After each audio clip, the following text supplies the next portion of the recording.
P Gannavaram నియోజకవర్గంలో కూటమి నాయకులు వైసీపీ కార్యకర్తలను బయటికి రానివ్వకుండా పోలీసులతో హౌస్ అరెస్ట్ చేశారని, అయినా సరే బయటకు వచ్చి వైసీపీ కార్యకర్తలు ప్రైవేట్ కాలేజీలకు వ్యతిరేకంగా నిరసన విజయవంతం చేసినందుకు ప్రతి వైసీపీ కార్యకర్తకు అభినందనలు తెలిపిన జిల్లా జగ్గారెడ్డి, ప్రభుత్వం ద్వారా ప్రజలకు అందవలసిన ఆరోగ్యశ్రీ వైద్యాన్ని నిర్వీర్యం చేసి మీ కూటమి నాయకులు మేలు జరిగేలా సీఎం రిలీఫ్ ఫండ్ ఇస్తున్నారని చంద్రబాబుపై మండిపడ్డారు.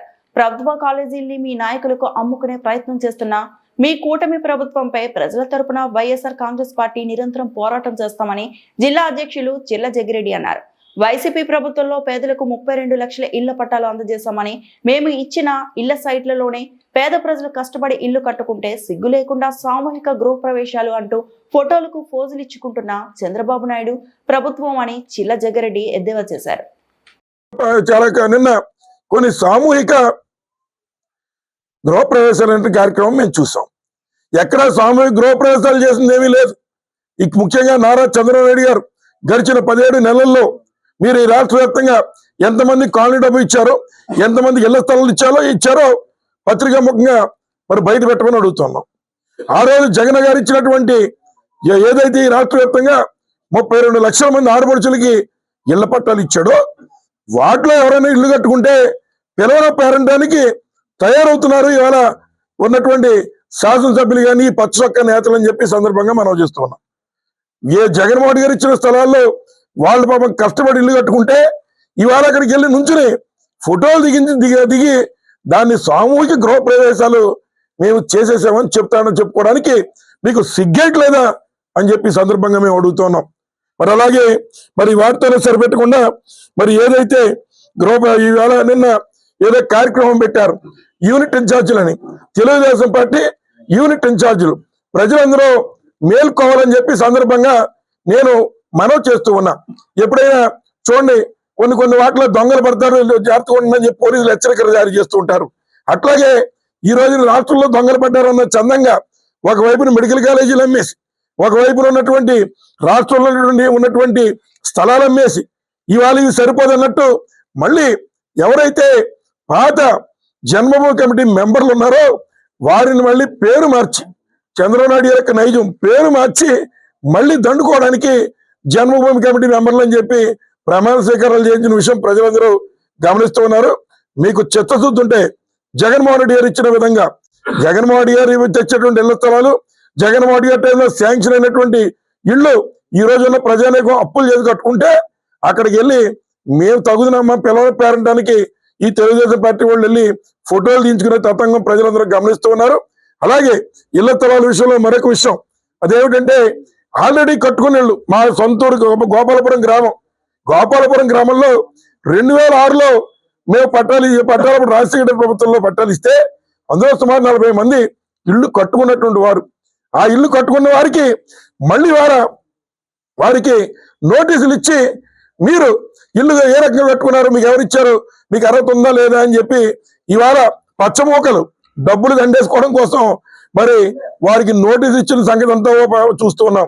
ఒకవైపు నోటీసులు ఇచ్చి ప్రజల దగ్గర మరి దండుకోవడానికి కార్యక్రమాలు చేస్తూ ఇవాళ జగన్మోహన్ గారు చేసిన సంక్షేమ కార్యక్రమాలను అమలు చేయలేక జగన్మోహన్ గారు చేసిన కార్యక్రమాలని ఈరోజు వాటి దగ్గర నుంచి ఫోటోలు తీయించుకోవడానికి మీకు సిగ్గేట్లేదా చంద్రబాబు నాయుడు గారు అని చెప్పి ఈ సందర్భంగా అడుగుతున్నా. అలాగే ఏదైతే నిన్న ఉన్నటువంటి నాయకుల మీద కానీ ఇళ్ల మీద కానీ వాళ్ళ ఇళ్లకి పోలీసులను పంపించి వారి కనీసం ఇళ్లు దాటకుండా వారి యొక్క సెల్ ఫోన్లు కూడా లాక్కునే విధంగా ఇవాళ పోలీసు అధికారులు ఈ రకంగా చేయడం, ఇది కూడా మరి ఖండిస్తూ ఉన్నాం. ఈ రకమైన కార్యక్రమాలు చేయడం సబబు కాదు. మీ విధుల వరకు మీరు పరిమితం వాళ్ళు తప్ప ఒక కోఆర్డినేటర్ యొక్క సెల్ ఫోన్ లాక్కునేటువంటి హక్కు ఈ పోలీసుకి ఎవరు ఇచ్చారో వారు నిజంగా వారికి చిత్తశుద్ధి ఉంటే వారు దీని మీద క్లారిటీ ఇవ్వాలని చెప్పి మేము వైఎస్ఆర్ కాంగ్రెస్ పార్టీ నుంచి డిమాండ్ చేస్తూ ఉన్నాం. అయినప్పటికీ ఇవాళ ప్రజల కోసం ప్రజలు మాట్లాడలేరు పాపం, కానీ ఇబ్బందులే పడుతున్నారు. ఈ ప్రభుత్వం వచ్చిన తర్వాత కేవలం అప్పులు పాలవుతున్నారు. ఈ రోజున్న పెరిగిపోతున్నటువంటి ఈ యొక్క కరెంటు బిల్లులు కానీ లేదా ఏదైతే ఈ రోజున ఉన్నటువంటి ఇతర విషయాల్లో కానీ మరి ఇబ్బందులు పడుతున్న తరుణంలో మేము ప్రజలకు అండగా నిలబడడానికి ఉద్యమాలు చేస్తూ ఉన్నాం. అలాగే రాబోయేటువంటి కాలంలో ఈ యొక్క చిన్న ఊపిరికో లేదా ఈ యొక్క కేసులకో భయపడే విధంగా ఒక వైఎస్ఆర్ కాంగ్రెస్ పార్టీ శ్రేణులు ఎవరు లేరు.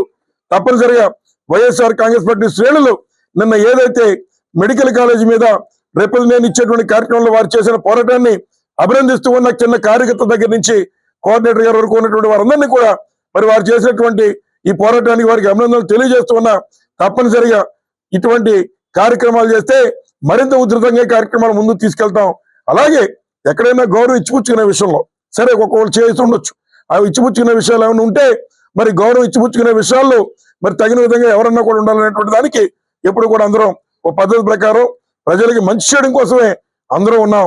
తప్పనిసరిగా అటువంటి కార్యక్రమాలు ఏమైనా ఉంటే దాన్ని నేను సమర్థించలేనని చెప్పి ఈ సందర్భంగా తెలియజేస్తూ మరి ఏదైతే నిన్న చేసిన కార్యక్రమం మరొకసారి ఖండిస్తూ మరి సహకరించినటువంటి మీడియా సోదరులందరికీ కూడా మరొకసారి హృదయపూర్వక ధన్యవాదాలు తెలియజేసుకుంటూ సెలవు తీసుకుంటాం.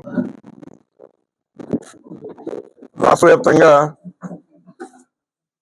మెడికల్ కాలేజీలని ప్రైవేట్ పరం చేయడం మీద మరి ఏదైతే ఒక ఉద్యమం నిన్న జరిగిందో దానికి కష్టపడి పోరాడినటువంటి మరి గన్నవరం నియోజకవర్గ వైఎస్ఆర్సీపీ కోఆర్డినేటర్ గారు కానీ లేదా ఉన్నటువంటి నాయకులు కేడర్ అందరినీ కూడా అభినందించడం జరుగుతోంది.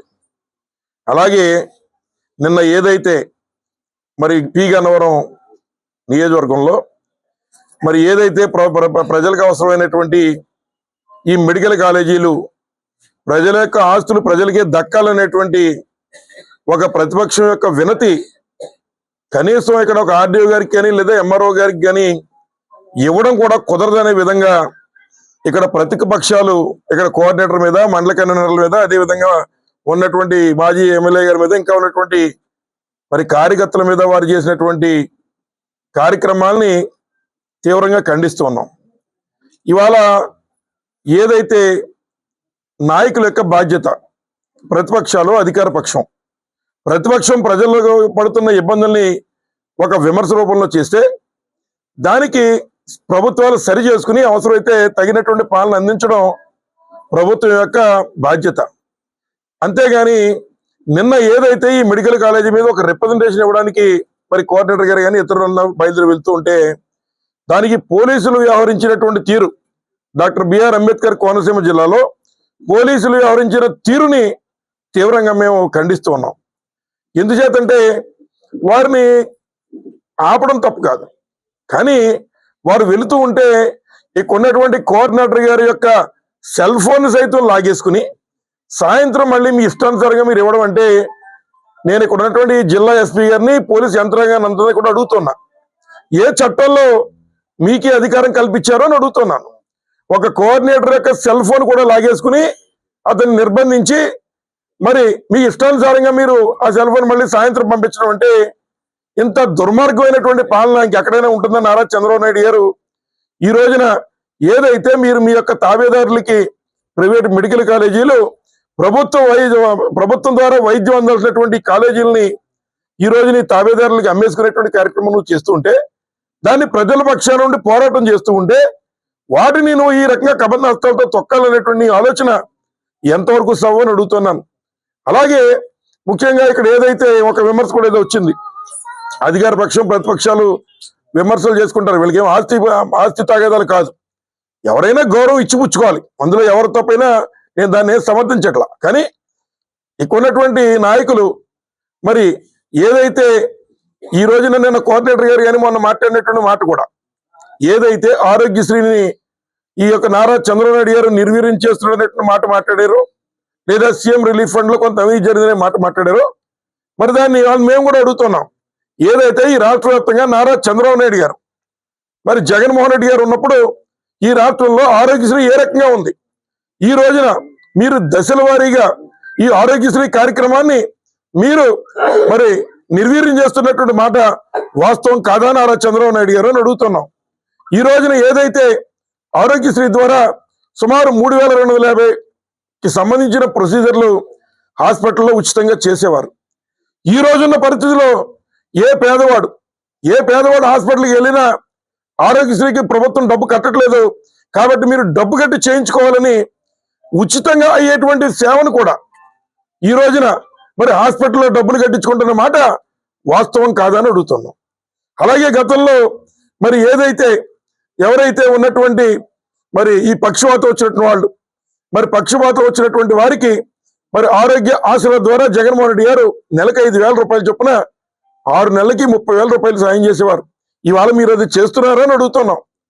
అలాగే ఆరోగ్యశ్రీ ద్వారా చేయాల్సినటువంటి సేవలు ఏదైతే మరి ప్రతి ఆరోగ్యశ్రీ సెంటర్లో కూడా మరి మహిళలకి ఏదైతే మరి ఆరోగ్యశ్రీ సెంటర్స్ లో ఆథరైజ్డ్ సెంటర్స్ లో కూడా మరి యొక్క పురుడు పోసే కార్యక్రమం ఉందో దాన్ని ఇవాళ కేవలం మీరు మరి ప్రభుత్వ వైద్యశాలకు మాత్రమే పరిమితం చేయడం వాస్తవం కాదా నారా చంద్రబాబు నాయుడు అని అడుగుతున్నాం. ఈ రకంగా ఏదైతే పేద ప్రజల యొక్క వైద్యాన్ని సైతం ఈ రోజున నువ్వు దశల వారీగా ఆరోగ్యశ్రీని నిర్వీర్యం చేస్తున్న మాట వాస్తవం కాదని అడుగుతున్నాం. అలాగే సరే ఏదైతే సీఎం రిలీఫ్ ఫండ్ ఆరోగ్యశ్రీలకు రానటువంటి ప్రొసీజర్స్ ఏవైతే ఉన్నాయో వాటిని మరి సీఎం రిలీఫ్ ఫండ్ ద్వారా కొన్ని తెచ్చేటువంటి వెసులుబాటు గతంలో కూడా ఉండేది. ఏ ప్రభుత్వంలో చేస్తున్నారు. దానికి పార్టీలు కానీ ఇది కానీ ఉండదు, మానవతా ధర్మంతో చేస్తూ ఉంటారు. అదే లోకల్ వాళ్ళు ఎక్కువ తెచ్చారని చెప్పేది అన్నారు. అది సంతోషం. ఏం చేద్దంటే గతంలో మా ప్రభుత్వాలు ఉన్నప్పుడు అప్పుడు జక్కమూడి రామోహన్ రావు గారు మొదటి స్థానంలో ఉంటే నేను రెండో స్థానంలో ఉండేవాడిని ఎక్కువ తెచ్చిన వాళ్ళు. కానీ ఈ రోజు జరుగుతున్న అన్యాయం ఏమిటంటే ఒకవైపున ఆరోగ్యశ్రీ ద్వారా చేయాల్సినటువంటి ఇన్ని ప్రొసీజర్లు అన్ని కూడా ఆపేసి ఒకవైపున సుమారు 2,500 కోట్ల రూపాయలు ప్రభుత్వ హాస్పిటల్కి రావాల్సిన డబ్బుల్ని కావాలని ఆపేసి దశల వారీగా దీన్ని నిర్వీర్యం చేయడం కోసం, రెండోది ఏదైతే ఇప్పటి వరకు కానరానటువంటి ఇన్సూరెన్స్ అందరికీ చేసేస్తున్నానని చెప్పి దాన్ని ప్రొసీజర్లు కూడా తగ్గించేసేటువంటి కార్యక్రమం నారా చంద్రబాబు నాయుడు గారు చేస్తున్న మాట వాస్తవమా కాదని అడుగుతున్నాం. ఇవాళ ప్రజలంతా కూడా హాస్పిటల్కి వెళ్ళి వారికి అక్కడ ఆరోగ్య డబ్బులు ప్రభుత్వం కట్టట్లేదు కాబట్టి మీరు డబ్బులు కట్టి చేయించుకోండి అని చెబుతూ ఉంటే వారు ఈ రోజున అప్పుల పాలైపోతున్న మాట వాస్తవం కదా ఈ రాష్ట్రంలో. మరి అటువంటి వారు మీకు కావలసిన వారికి ఎవరైతే తెలుగుదేశం పార్టీ సభ్యత్వం ఉన్న వారికో లేకపోతే 1-2 ఎవరికైనా చేసి మీరు వాటినే ఈ రోజు ఉన్నటువంటి ఎమ్మెల్యేలు అందరూ కూడా ఏదో మేము సీఎం రిలీఫ్ ఫండ్ ఇంతమంది తెచ్చేసామని చెప్తున్నారు.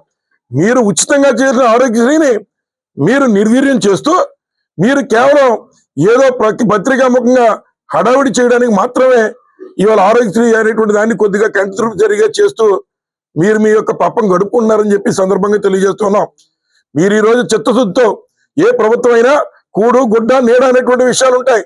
అటువంటి సందర్భంలో వైద్యం కూడా జగన్మోహన్ రెడ్డి గారు ముఖ్యమంత్రిగా ఉన్నప్పుడు రాష్ట్ర వ్యాప్తంగా 55,000 మందికి ఈరోజు ఉద్యోగాలు ఒక మెడికల్ డిపార్ట్మెంట్ లోనే కల్పించిన సంగతి ఇవాళ గుర్తు చేస్తూ ఉన్నాం.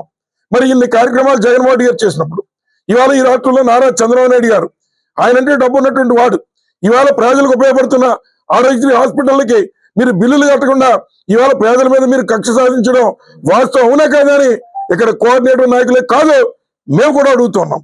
అలాగని ఇక్కడ ఏదైతే ఇచ్చిపుచ్చుకునే గౌరవాల్లో గివ్ అండ్ టేక్ రెస్పెక్ట్ అంటారు, ఆ రకంగా ఎవరైనా గౌరవం ఇచ్చిపుచ్చుకోవాలి, దాంట్లో నేను విభేదించట్లా. కానీ ఆరోగ్యశ్రీ విషయంలో ఈ రాష్ట్రంలో నారా చంద్రబాబు నాయుడు గారు కానీ ఈ తెలుగుదేశం పార్టీ నాయకులు కానీ ప్రజలకు సమాధానం చెప్పాలని చెప్పి ఈ సందర్భంగా మేము డిమాండ్ చేస్తూ ఉన్నాం.